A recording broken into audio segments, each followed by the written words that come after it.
सम्राट घोड़ों का जायजा ले रहे थे। तभी वह साधु वहीं पहुंच गया और उसने फिर से राजा को फल दिया। सम्राट के हाथ से वह फल छूटकर नीचे गिर गया और फल में से एक लाल रंग का हीरा निकला, जिसकी चमक से सबकी आंखें फटी की फटी रह गई। साधु के जाने के बाद राजा ने भंडारी को बुलवाकर सभी फल मंगवाए और सबको खोलकर देखने पर सबसे एक एक लाल हीरा निकला। तब सम्राट ने जौहरी को बुलवाकर हीरों के परीक्षण करवाए।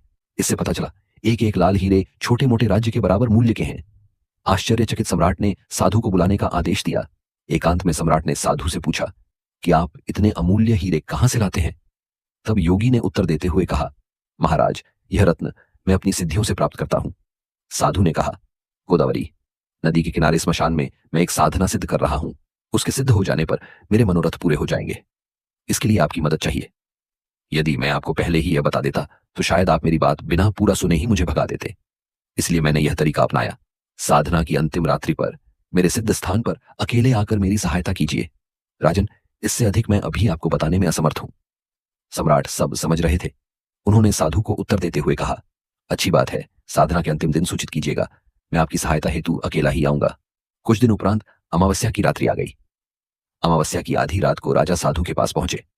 थोड़ी देर बैठने के बाद सम्राट ने साधु से पूछा, योगी जी, मैं आपकी क्या सहायता कर सकता हूं?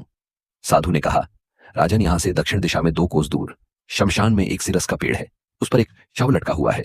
आप उसे मेरे पास लेते आइए। राजा उस शव को लाने शमशान के मध्य में चले गए। जब शमशान पहुंचे तो उस रात्रि वहां बहुत अंधेरा था और बारिश हो रही थी। वहां डरावनी आवाजें आ रही थी। सांप बिच्छू पैर पर चढ़ रहे थे।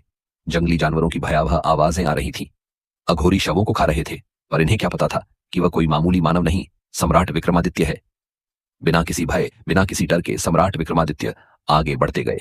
न शेर की दहाड़ का डर, न हाथी के चिढ़ने का डर। बेधड़क बेखौफ राजा विक्रमादित्य सिरस के पेड़ के पास पहुंच गए।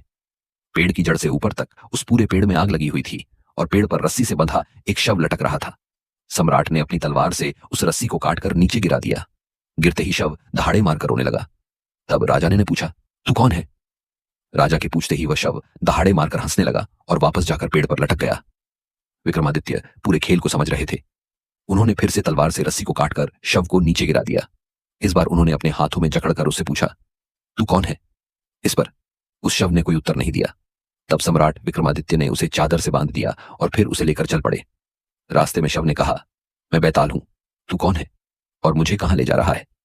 सम्राट विक्रमादित्य ने कहा, मैं इस भूमि का चक्रवर्ती सम्राट विक्रमादित्य हूं। मैं तुझे उस साधु के पास लेकर जा रहा हूं जिसने मुझे तुझे यहां से ले जाने की विनती की है।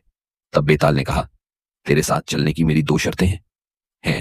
पहली, रास्ते में तू कुछ भी नहीं कहेगा। यदि तूने एक शब्द भी कहा तो मैं लौट